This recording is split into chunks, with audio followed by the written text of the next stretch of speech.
Hello, everyone, and welcome back to another episode of London's Pretty Cool.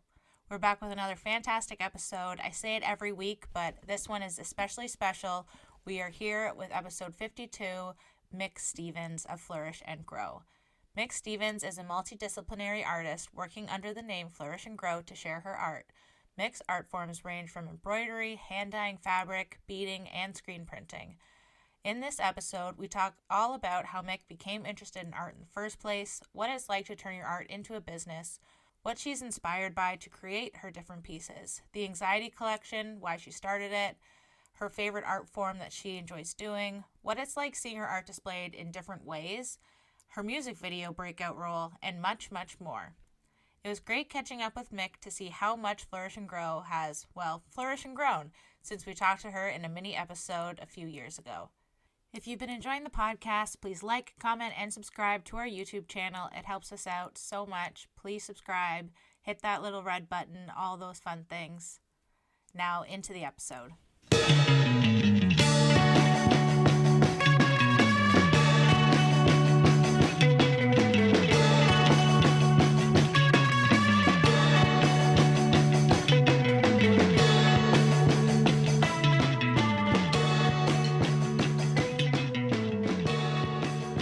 Hello, everyone, and welcome back to another episode of the London's Pretty Cool podcast. I'm one of your hosts, Erin Briggs. And I'm Patrick Briggs. I'm the other host. And we are here today with another amazing guest, a local legend, as you might say. We are with Mik Stevens of Flourish and Grow. I have my Flourish and Grow shirt on right here. I love it. It's one of my favorite shirts ever. We're very excited to talk to her all about being a very multidisciplinary artist, her business, Flourish and Grow, and all the amazing things she's been up to. We did talk to her back in a mini episode of the podcast way back in 2019. So we're excited to see about how much she's grown since then and a little bit of updates. So welcome, Mik. How's it going? I'm good. I'm so excited. I was thinking about the mini episode we did this morning, actually, and how my brother said I just whispered the whole time. He's like, your voice sounded funny. I'm like, I'm also wearing my London's Pretty Cool shirt. I know you mentioned you're wearing my shirt, but we match. So we like to see. Gotta rap what you love. Exactly.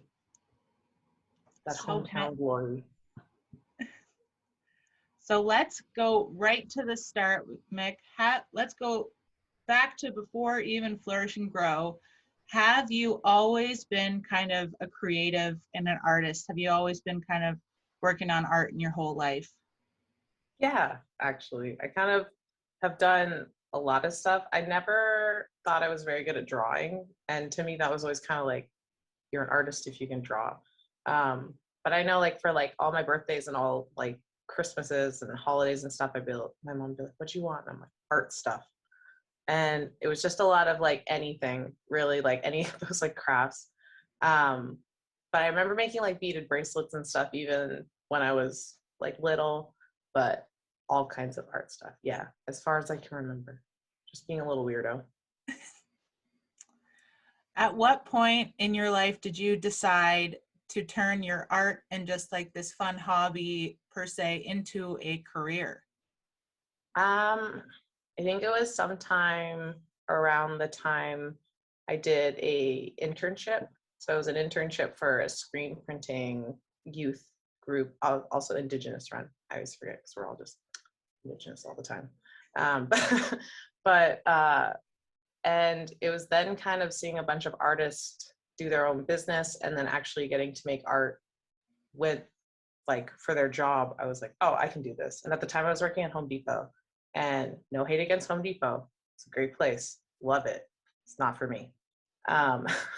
So getting to do anything other than like cut lumber all day and work with wood was really nice. Not that woodworking's not something I'm interested in, but I think it was like 3,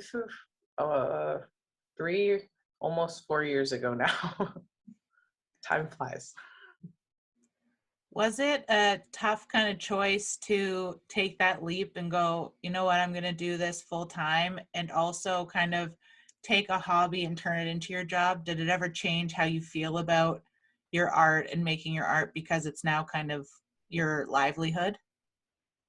Uh, it goes sort of up and down. Sometimes I think at the time I was not very like nervous about it. I was very excited about it. And not in the sense I wasn't nervous about it, but in the sense that I was like, this is what I want to do. So I might as well just do it. Um, Doing art as a business is really interesting in the sense that it's like not even like a 50-50 split. You get to do art and then you also get to do business. Luckily, I really like business stuff. I went to fan shop for business, so I didn't find art school appealing to me at the time. So uh, yeah, it was always just kind of, yeah, a lot better, kind of not as much of a, I guess, a scary thought as much as it would be as like as exciting. Now, some days it gets exhausting because it's like I have to do it sometimes, but at the same time, I just try to remind myself I get to. So it's kind of like the weird trade-off of like, if I'm stressed about it, I'd rather be stressed about this than anything else. Not the worst thing to be stressed about when it's your own business and something that you're taking the reins on, rather than stressing about making somebody else's dream come true. Yeah, it's like I'm stressing myself out a little bit, so that's how it kind of de-stresses me a little bit, being like, well, I'm the one that is going to be stressed.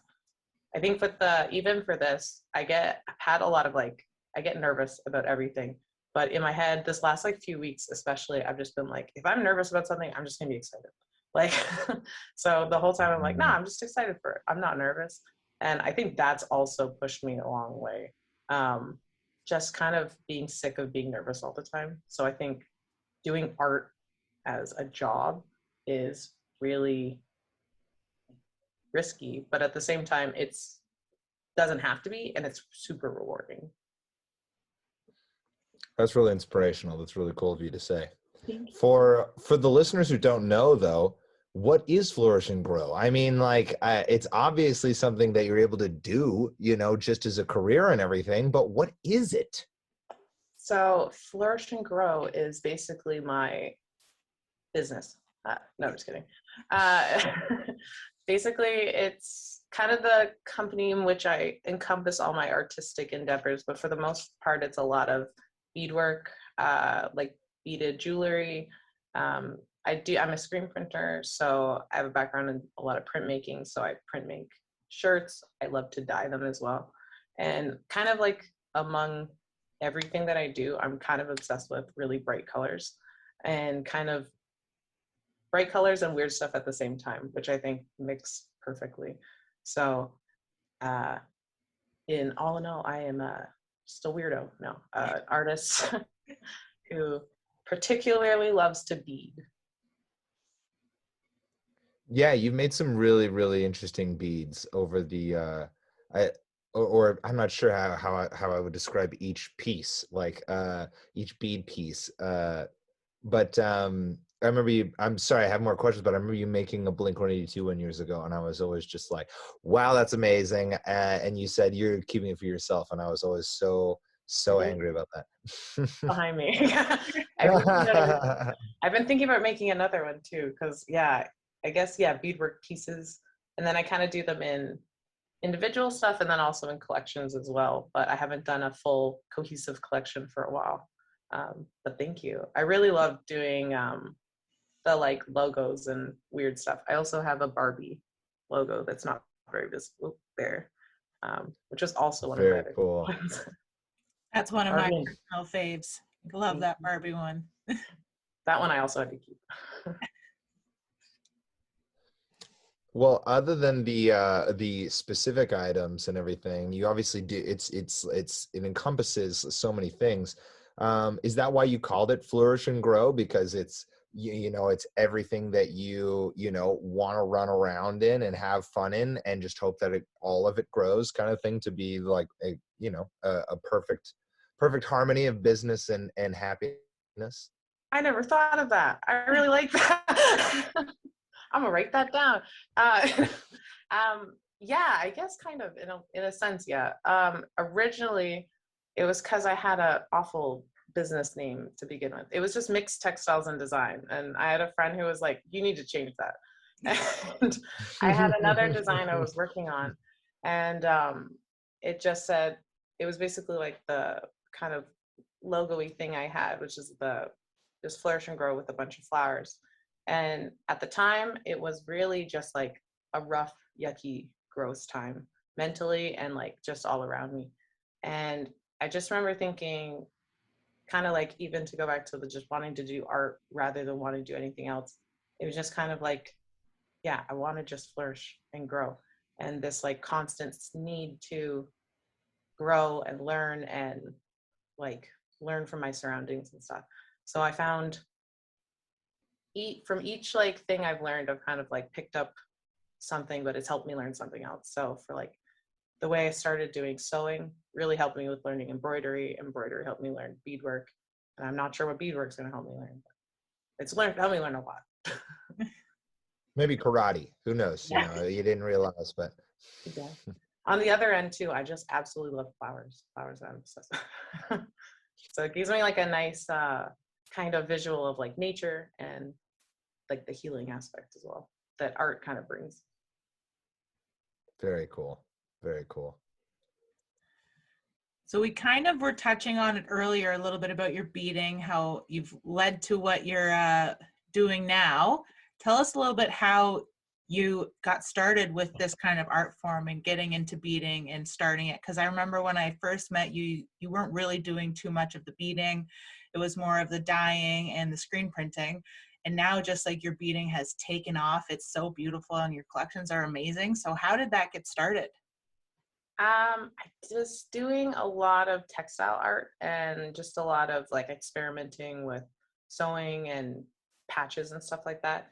And I was doing a lot of different indigenous markets and kind of working with a few of my friends. And I had a couple beater friends who were just like, I was obsessed with their work. And so I'd come to the markets and I would show up with like my embroidery and stuff. And it like, I love doing embroidery, but then I would look at their stuff and it would be so sparkly. And I just like adored it. And on the other end too, I never really had like that connection with embroidery growing up. Like no one taught me. And I think a lot of the stories at the time that I had known was like your auntie teaches you and your family and you pass it down. You do a lot of like traditional style stuff. And it wasn't kind of what like what I felt initially connected to. And so I just decided, I was like, I want to try this. I think it'll be really cool. And the first piece I did turned out really, really cool. And I just loved the different aspect of like really detailed fine work mixed with this like tactile, very like appealing, like satisfying, like small work. So yeah, it was just basically like watching how cool beadwork was and just like being obsessed with it.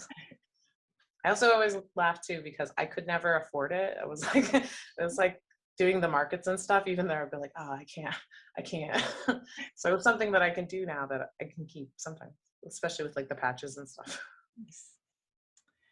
So did you I end just, up, go ahead. sorry, Aaron. I just had a little side question now. You made me think there. You were talking about like, is one of the reasons you got into this just like the actual feeling of it all? You know what I mean? Like the feeling of the beads and when it's all done, like, I don't know, you get what I'm saying? Like the feeling, Yeah. the kind of realness of it and how you can maybe feel the art in your hands sort of thing. I think, yeah, it's definitely one of the things, like one of the first flowers I have, I kind of keep with me around a lot. And like, I found I just kind of like feel it a lot. And like, Mhm. I think it's really cool because the way they are at the end is so different. And I just, yeah, I think because it's such a tactile, like very feely, like as I'm doing this, I'm playing with sticky tack. So like, like I very clearly think I like to touch stuff and like, it really helps my brain, I think too. So yeah, Mhm.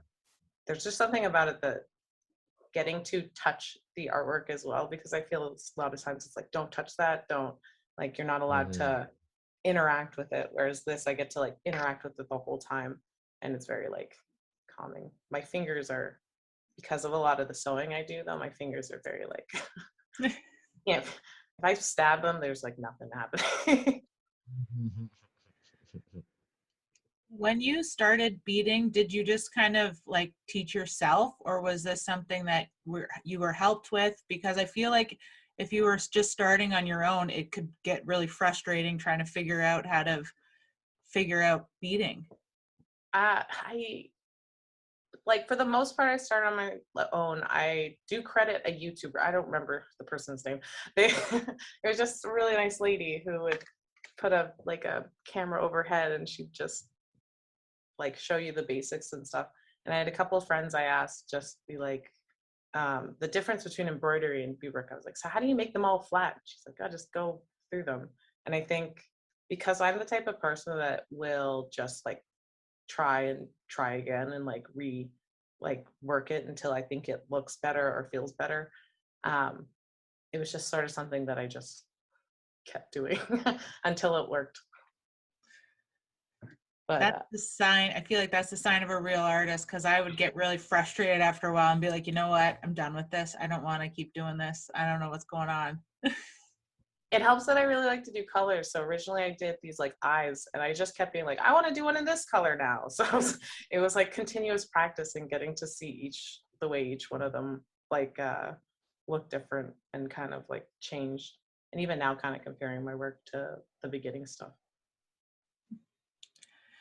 Like you kind of mentioned, you were started with some eyeballs, but you were, like you were saying at the beginning, you called yourself a weirdo, but with what your pieces are, you go anywhere from like nature scenes and flowers to UFOs or things that are on fire and skulls. How do you come up with these different things that you want to create in your beaded pieces?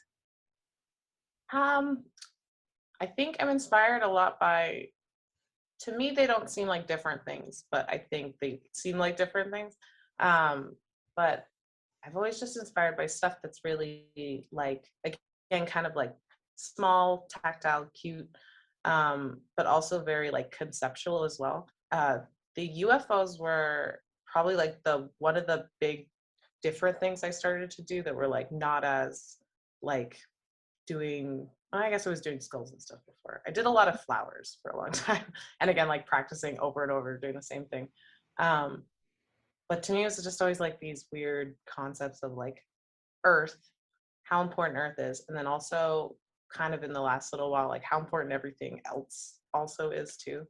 But I'm just so captivated by so many things that like, I don't know where I draw necessarily all my inspiration from. I really draw a lot of inspiration from like tattoo, like flash style tattoo art, which I've always thought is like so vibrant and like um, really like eye catching. And that's why I really like black lines and like really illustrative art like that. But aside from that, I just like colors really. Mm. The main thing.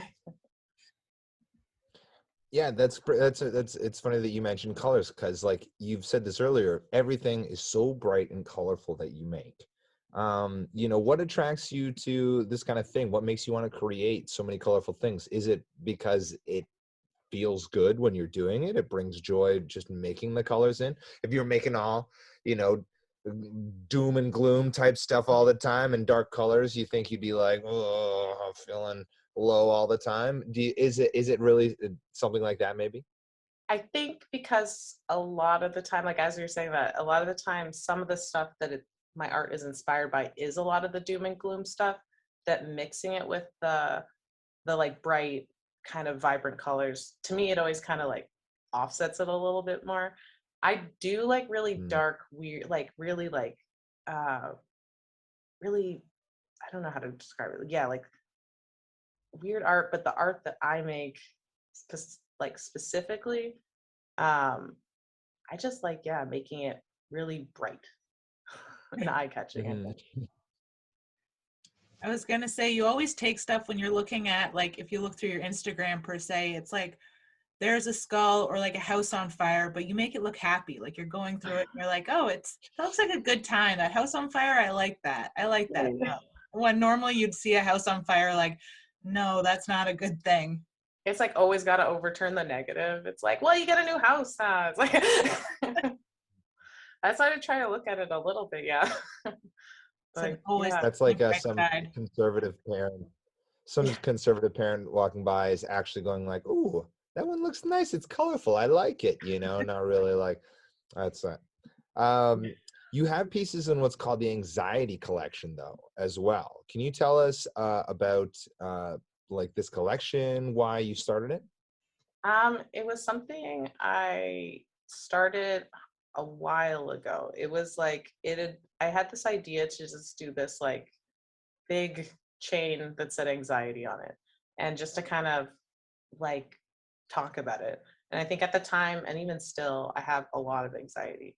And being able to just like blurt it all out and like therapeutically kind of like write about it, as well as think about it while I'm beading and kind of like process all that. It was something that was like super personal, as well as just like something I wanted to do just to like, I don't know, just to kind of like prove to myself that I could.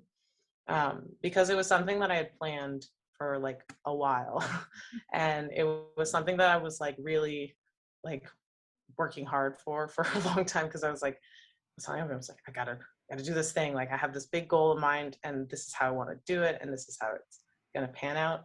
And it went pretty well, and like I learned a lot from it. And even then too, like I think it's something that I didn't realize how important it would be at the time too, because it started like opening up all these different conversations where I would have like people message me and be like, I'm in the like one person was like, I'm in the hospital right now with severe anxiety, and like reading this really helped. And I had like no idea that like that was the kind of thing that was gonna happen. Where like I've wanted to like open up for so long about these things, because I feel like when other people have, it's made me feel like, oh my God, I'm not like the only one that feels this way. And but to be that person that has to be the one that's like, I also feel this way, was like something that was not in my like, I do kind of like, I don't feel like I'm shy, but I would say I'm anxious. So that was kind of something that was really like in a nice way, like a personal way for me to kind of get over at least a fear of this thing that it's had my whole life. That is really common for a lot of people too, but very debilitating sometimes. And it's tough to talk about, you know, like even you bringing it up in this conversation, it makes me think about it. Like, do I just openly say I have anxiety? Is that something that I am like openly talk about? You know, like, yeah, I'll be like talking about how like, oh, this is making me angry, or I'm like stressed out by this, but like, I don't just openly say like, I have anxiety, you know, like, or things like that. So I think it's really cool and open for like, I don't know, you're inspiring me just by talking about it. So that's cool. Thank you. I think too, it's like I don't feel like anybody should ever have to be like, I have anxiety and this is what, like, no one should ever have to say that. But I feel like too, it's like even like that makes me happy that you're like, oh, well, yeah, this is that.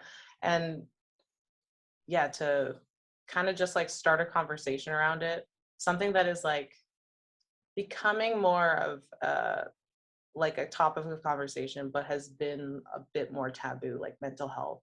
And kind of like a lot of the stuff that I started my business around anyway was just like talking about this stuff, and then eventually being like, oh, I have to actually talk about it if I want to talk about it, but wanting to talk about it at the same time.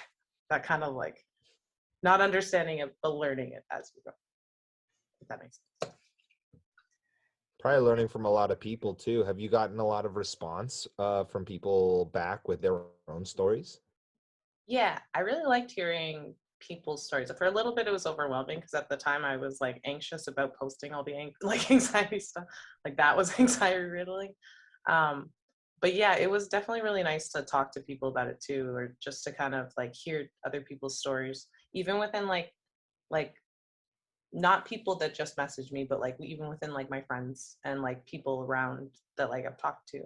Um, yeah, it's more of like an openness, meaning like, this is something that I'm dealing with right now. It maybe not forever, but I have to reframe my mind around it. It's like a continuous healing process. Yeah. Yeah, it Very was cool. like, I remember in your when we first met in your initial kind of screen prints, you definitely talked a lot. Like, a lot of your screen prints were like, I have survived every bad day I've ever had. Or you had one with like a tree, like, I forget what that one said. I think it was like, you're growing out of stuff. So you've always kind of kept your art around this, getting through these bad times.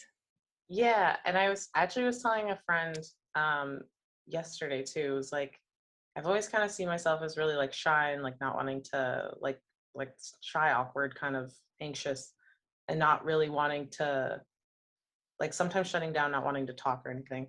But I had a design one time. I remember it was like while I was still in the internship, and it was one alongside the I've survived every bad day I've ever had.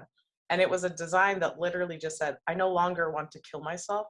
And I was like 22, just like sitting there and like really quiet. I'm like, I'm gonna print this in front of a bunch of people. And like even that I was thinking, like, that's so interesting. You know what I mean? To be like, just like, I'm sure a lot of people feel that way, and a lot of people have felt what you feel before even that. And so it's like, it's just not something a lot of people talk about. That, like, I think for so long too, it's like, there's nobody talking. I need somebody to talk to. That, like, all right, well, I'm just gonna be the person that talks about it, I guess. Mm-hmm. Create the community yourself. Yeah. And also kind of like with like the tree one, I think too, that's one of my favorite designs because it says, I don't want to talk about it. And it's a design that I made, like the tree itself, I drew when I was about 17, and not a very happy 17-year-old, and not going through the best time. And I was going through all my designs and looking like for something to print. Basically, I needed like a print project for the internship. And I used that one and then just put some words to it that I thought really matched. But even with that one, I've always found that what I like most about that was getting to kind of honor that like past version of myself. So like the 17-year-old that was super angry and super like depressed and anxious and just didn't even have the words to describe those feelings, to get to like be like maybe like, I don't know, 8-9 years later, and to be like printing it, putting it out, and being able to be like, I have these feelings, my cat. Um, it felt really cool just for like a personal kind of like, not in a need to like, I want to do this, but on a like personal level of getting to kind of heal that scared person inside that didn't want to share any of that before. I think it's a good tangent, sorry. I was gonna say, thanks for sharing all that. It's so great to hear, because it's like, it's definitely something that a lot of people think that they want to talk about, but no one is really willing to put it out there and say anything. And then I'm guessing that all of having all those things were and putting them out was very therapeutic as well. It's just like, let it go, let everyone know it in a way that you don't have to say it to them. It's just like, here it is, take it as you will. Yeah, it's like, this is a part of my story. It is what it is, and I'm moving.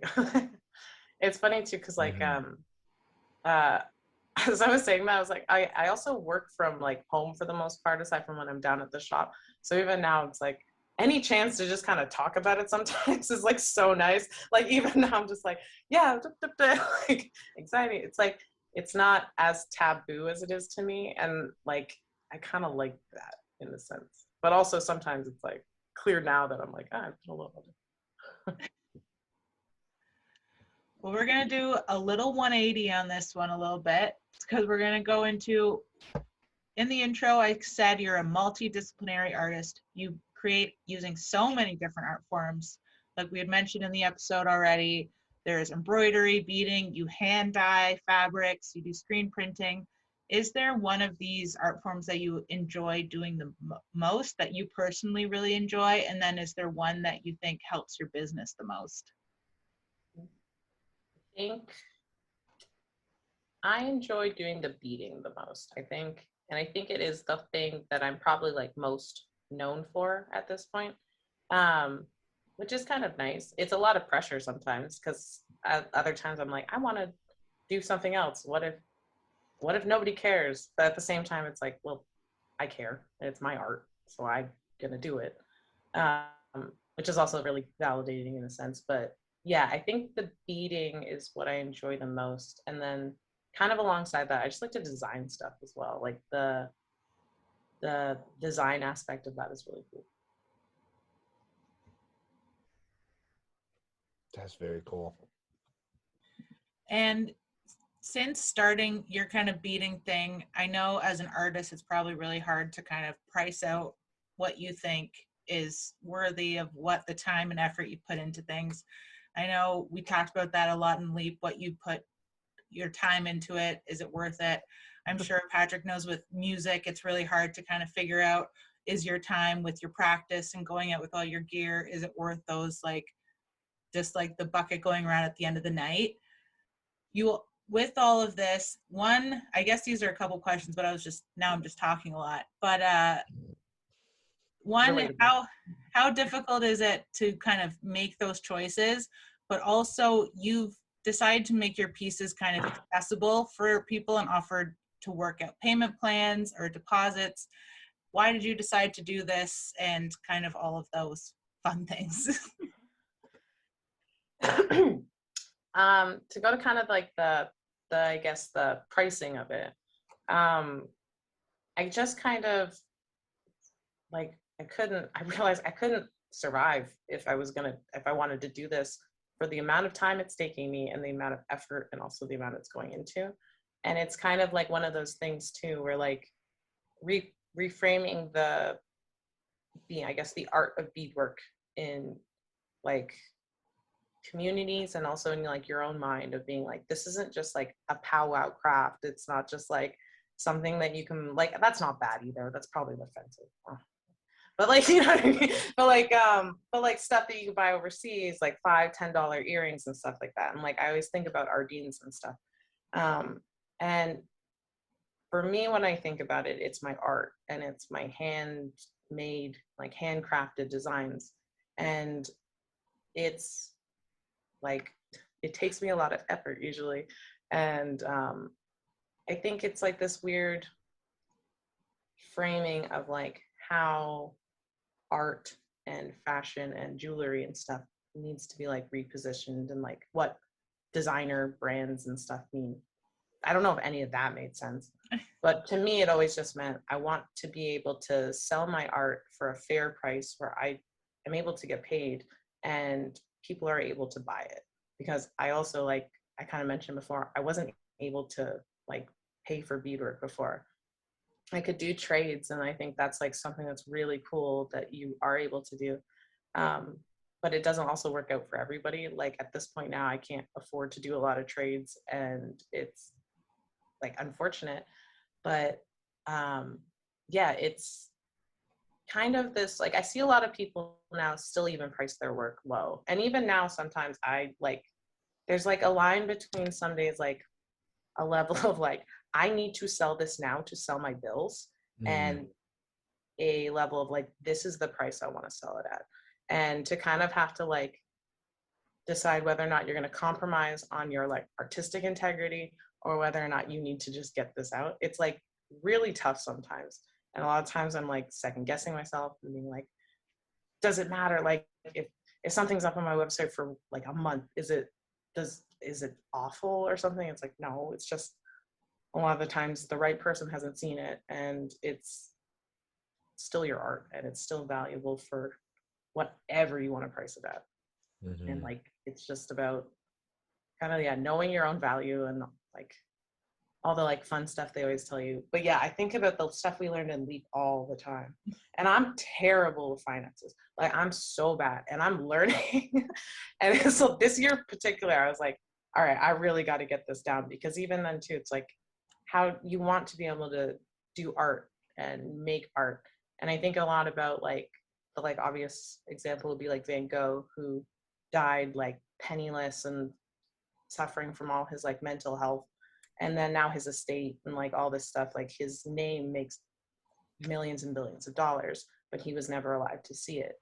Where it's like, what if he was able to have those like accesses to resources and his like fame or whatever, and like maybe it's bad timing, maybe this is a weird tangent, but I always just think like I never want an artist to not want to do art because it's not in their eyes like an important thing to do, because I think it is. That has answered any of those questions, I hope. No, that's awesome. That was a beautiful answer. Do you have any advice for people who want to start their own business, especially artists? I think my advice is always just do it. Like you have to really do it, and then like ask a lot of questions. I always felt really weird asking questions, and always felt like questions were stupid. And like I have really great like friends and like business friends and stuff that'll answer questions, and the week was fantastic to like have support of other businesses and like not businesses, people who own businesses. They're not businesses. But like, yeah, to really kind of like have a passion for it, know that it's going to be a lot of work, but as long as the like love for it's there, then it will be worth it. What about your internship program at Resonance? Maybe that's some way, like you describe that for us, and maybe that would be some way that somebody could get started as well, right? Yeah, and that's like the perfect example too, because for me, that was like the best entry to like the Indigenous community in London, arts community, as well as like the business community. And through that, I was like set up through so many things. And I think it is about kind of like finding opportunities where they are, because there's like a lot, but it's hard to like find the perfect one sometimes. But even then, it's like connecting with mentors, reaching out for, I guess, guidance. And yeah, for me, Resonance was incredible. That, I think you asked to describe the program. It's a youth internship for Indigenous youth, to kind of learn about like entrepreneurship, screen printing, and general like arts mentoring stuff. And I still work there now, actually, because I loved it so much. I refused to leave. It's a really great community to be involved in. I mean, right? Like they've got their hands in so many different parts of the city. Yeah.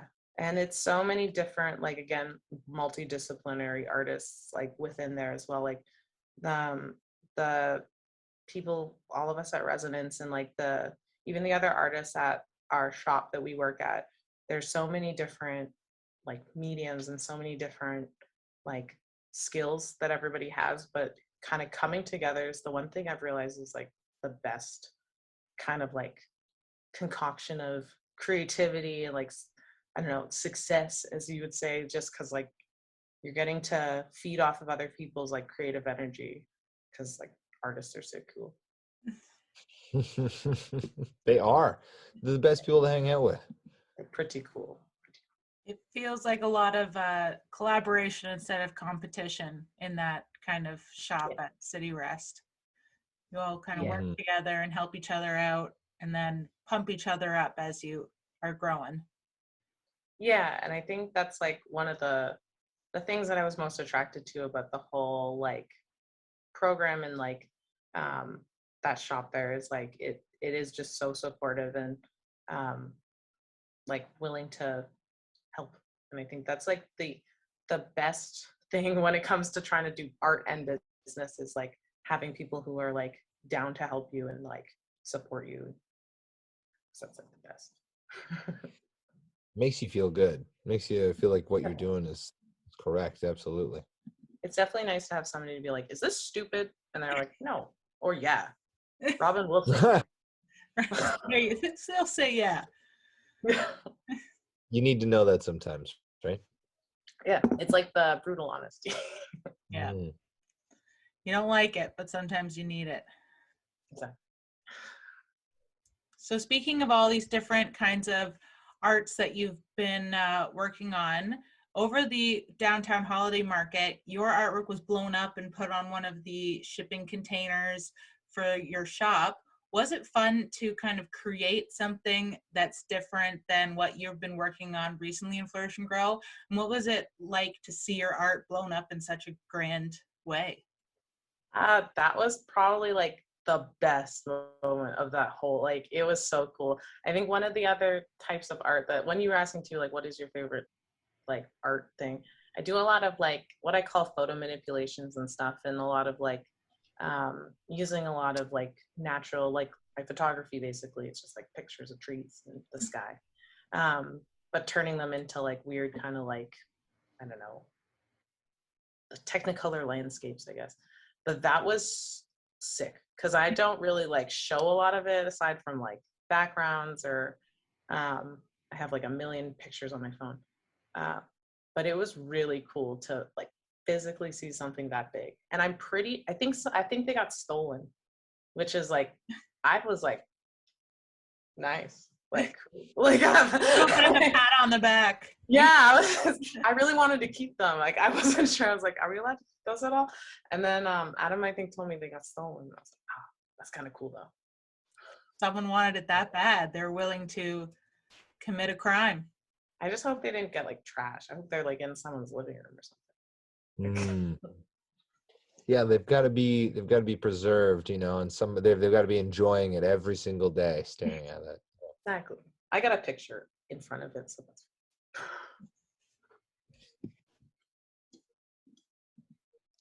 that's. We had your brother on the podcast, and we talked about he talked about you being the star of the youngest and only music video as the clown. What was that like? You know, is there any future acting plans after such an experience like that? That was the best. That was like the most fun experience. I still love that video. Yeah, that was the best. I still bug him. I'm like, hey, you need a clown? Like, there's something incredibly freeing about like dressing up in a clown costume and like full makeup in public in like midday. It's crazy. Just like it's like clowns know where it's at. Like they really know something. But yeah, I've really been interested in like, aside from clown work, I would love to do like, I think music videos are something that's always been like, you know, when you stare out the window and you like envision a music video, that's kind of like the ideal acting job to me. Very dramatic, like really cool, like, or funny stuff. But yeah, I gotta bug my brother more. Yeah, doesn't need a clown as much as he thought he did. You reminded me, yeah, it's more fun to film music videos because everybody can yell at each other while you're filming it, right? So it's like even there's, you know, it's more fun. It's a lot more laid back, you know, than making like a movie or something. Yeah, I always found that like you kind of like a little bit more creativity, right? Like I don't know, like there's like, how are you gonna make a, I don't know, we probably could have managed to film an hour and a half of us goofing around with me in the clown costume, but like I just feel like it's so much more fun. There's so much like weird concepts you can cover. And I also feel like maybe it's just like our generation, but we grew up watching like the Much Music video countdown where like we would put it on and we'd just be watching music videos for like 2 hours at a time. And that's all we did. And now I don't know if people put as much creativity in their music videos because no one really watches. Like, I don't know how much people watch them as much because it's not like that. So I like seeing like kind of, especially local artists, I've noticed. I've helped out with one of Patrick's music videos one time, but it feels like you have way more creativity because people are like, I want to do this. We're doing it on our own and we're just going to have fun doing it as well. Yeah, it's like this really cool, like rough, like we're just gonna do it because we want to do it. Like it's such a cool, like, I just love it. Yeah. They seem like so like, it makes me want to be a musician for sure. Well, who's to say future plans, right? Exactly. Who's At to least, say what could happen? Maybe we'll see you in a movie or more music videos, maybe with a guitar around your slung around your back or whatever. yeah, I'll take I'll be the, Andrew can't be the only musician in the family. Yeah, there can be 2 TikTok stars. Exactly.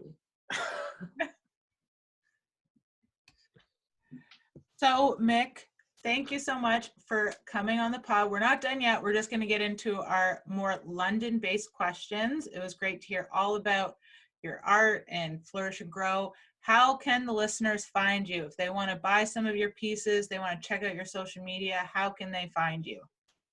I live at 18, no, Just dox yourself. so yeah, basically mostly Instagram. My Instagram, I'm pretty accessible through there. I always say I don't do custom orders, but if you ask nicely, I do custom orders. But yeah, that's just flourish.n.grow, and then all my stuff is on my website, which is flourishandgrow.ca, where you can learn more and also see the anxiety collection. I have it posted there kind of as like a portfolio thing as well, should you want to put visuals to the stories. Very cool. Very cool. Like Aaron said, though, it is now time for the London-based questions, as we are the London's Pretty Cool podcast. And as it is the London's Pretty Cool podcast, we must know your favorite place to eat in the city of London. Don's. No, I'm just kidding. That would have been true like a little while ago. I think I answered this the same way on the last podcast, but it's still Angels. It's still that diner. I haven't been there for like a couple of years now because like COVID, and I used to order it a lot on Uber Eats, but I had to stop ordering Uber Eats because it's crazy expensive. But I just, any diner, I'm a big sucker for. How do you feel now that Prince Al closed down? Oh my God. No, sorry. That was emotional. Yeah. Yeah. Yeah. I'm upset. I still don't like to believe it's true. Yeah, I walked over there and I was like, that seems weird. That's like not right. Yeah. I didn't get to go the last month it was open. I was too busy, and I regret it every time people mention it, because it's like Aaron says, it was just such a staple in the city, you know. Before it makes me think of, do you remember that show Arthur? Yeah. Like with the, he was an yeah. American and everything. Like it's like The diner. Yeah, they always had this like soda pop diner that they would go to, like these great 3-year-olds or whatever, like we go to the soda pop diner after school. That was ours, where we would like, at least because Aaron and I went to like CCH downtown and stuff, so you do choir stuff in downtown, then you go Get your milkshake. here and you get a milkshake and a burger and fries, and yeah. It's just like at the very center of the city too. It's just the best little place. Oh, rest in peace. Yes. This pandemic is taking the best of them. Yeah. Where's Angels located? Sorry. You know what's funny? I'm not sure if it's like even a family-owned restaurant or if it's like a chain or something like that. It's down kind of on Warncliffe and Southdale, around there. Okay. Kind of. I'm not sure what region of the city that is. Oh, I do know where that is. Now I'm like putting that in my head. Yeah. I know exactly where that is.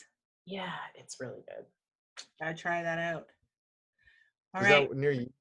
That's near you, right? Yeah, that's pretty close. Would be, but I don't want to give where I am away, but close by. Yeah. All right, we'll have to go there then. That'll be perfect. Highly recommend. Perfect. New spot to go. What about your favorite neighborhood? We are the city of neighborhoods. I really love, I guess, the Old East Village. I still really love that area a lot. It's just so I don't know, it's so I get so defensive about it too, because it's kind of a little bit rougher the last little bit. It's been a hard pandemic and it's been a lot of construction. But now that the roads are a lot more opened up, it's nice to get to walk around there again and not have to jump around but I always feel like it's the people that are around there as well, and how it's such sort of central area that you can kind of walk to go get coffee and you might see a couple of people. But it's also too, it's the good and the bad and whatever else that means, right? And it's the realness of the city, which I like. But yeah. Any downtown, honestly. I walked there just downtown the other day, and it'd been so long. used to like bus all over and like when I was in school and whatever, but I haven't bussed just through downtown or even walked through downtown for so long. And I was like, I like this. I forgot. It's like, no matter what, London's always just like a nice homey feeling. Mhm. It's a great way to describe it. What about a London small business that you couldn't live without? One small business that I couldn't live without. I knew you were going to ask these questions too, and I mean, obviously it's gonna be Flourish and Grow because you couldn't survive without it. But yeah. Well, I would say resonance then probably because that's the one. But there's like some real business, not real business. You know, like we don't do real business there. We just do art. Yeah. I'm a big fan of like the bookstores. Like I have like there's a bookstore down the road from me, which is not like the craziest bookstore. It's like not a very I can't even remember what it's called. Like it's just such a cute bookstore. And then Attic Books is my absolute favorite like place to go. It's like my comfort spot. Just going to I haven't been there for a while, but they used to go down to like the used bookstore, like book area, and just sit in that little cave and like sit and read all the descriptions. Oh, you know what? I really, really miss going to the Western Fair Market to get the like, what's it called? Uncle Dad's like meat pies and Pizza Plus. Oh The my meat God. pies are I have 2 of them in my freezer right now. They're so good. sitting on a gold mine. I was like, I literally work down the road and I'm always like, nah, next week. That's a good, that's an honest, like, that's the first one I could think of. If you were to have, say it's Saturday, you want to have the perfect day in London, what would it entail from wake up to nighttime? What would you do? From wake up to nighttime. Unlimited money, you get around easily, so don't. I still really love walking. Like I kind of mentioned it before. I love just walking around and looking at stuff. I would probably walk around, probably buy a really nice house, live there. You know what? I changed my answer. I'd buy a nice house and then pay off the mortgage immediately. And buy all my friends' houses too. And I would buy everything. But I think, yeah, what would I do if I had the perfect day? I really love just walking around like the river, the parks and stuff. There's so many really nice like little forested areas. It's a very nice, you know, the forest city. I do like driving around sometimes as well, but lately the traffic has not been great, so I'm going to X that off. But if I had the perfect day, yeah, it would be get a bunch of local foods, see all my local friends, and come back to my local home. Sorry, that's the worst answer. The real answer would be buy a house, though. Yeah. If money was no option, I'd buy the whole damn city, and I'd tell Fari to exactly.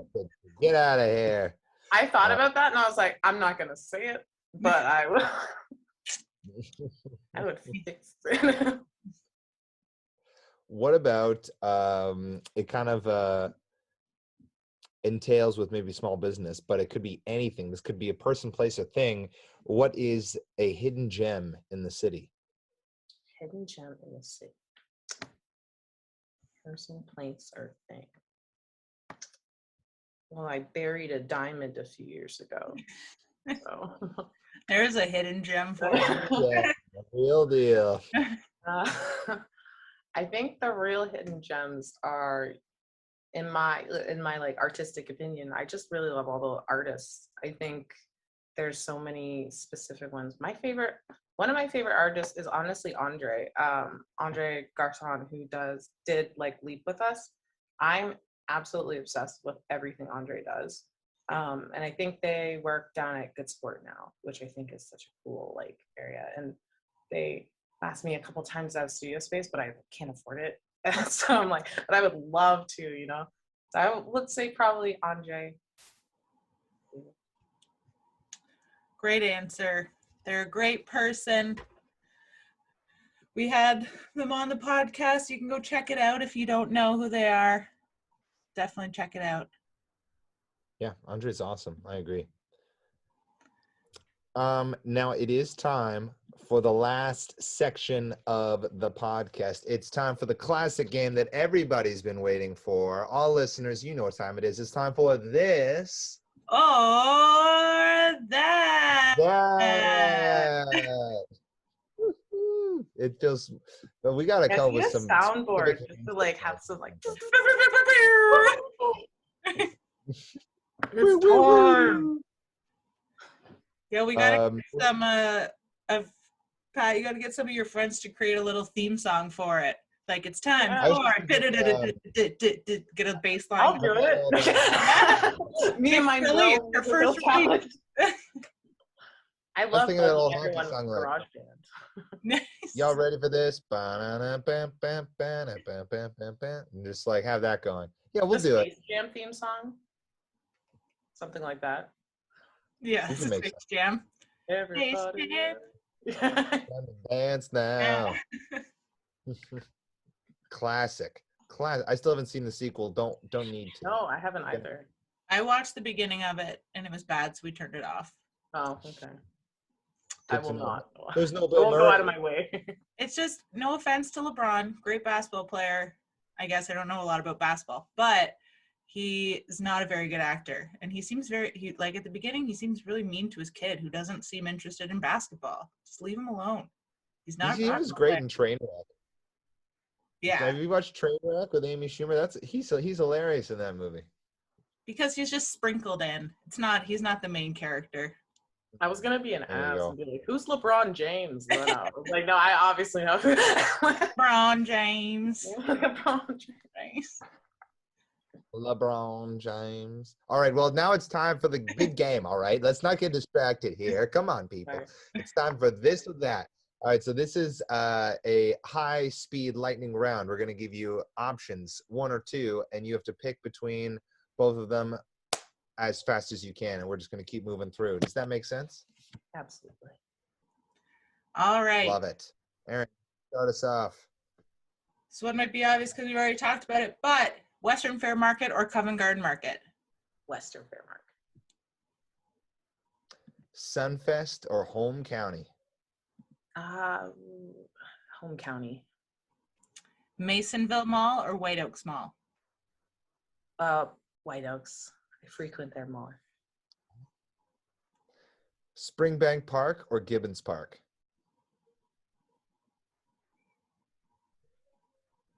Oh, maybe you went. Oh, Hello? my internet cut. Oh, for a sorry. second. Did it freeze up there? Sorry. I was saying Springbank Park or Gibbons Park? Springbank Park. Fanshawe College or Western University? As a Fanshawe grad, Western. No, I'm just kidding. No, Fanshawe. Odyssey Records or Grooves Records? Odyssey. I know you already talked about Attic Books, but we have two other bookstores, rather Browder Dixon or City Lights? Brand. Bike the Thames Valley Parkway or hike on a environmentally significant area like one of our trails? Hike for sure. I love it. Fire roasted coffee or Black Walnut Cafe? Say Black Walnut Cafe. What is it? And lastly, Highland Theater or Mustang Drive-In? Mustang Drive. Nice. Great choice. Congratulations, you made it through. Did I win London? You win. You win. You won all the absolutely. houses in London. Every All- single house. All the Farhi properties are now yours. Do with them Sick. what you will. Yes. Yay, affordable living. Oh my gosh, it's gonna be so great. I can't wait to live in those Far East buildings. This is gonna be amazing. It'll be great, I New promise. Mayor Mick. She's changing everything. It's a new world. We're flourishing and growing into these buildings. Mhm. Nice.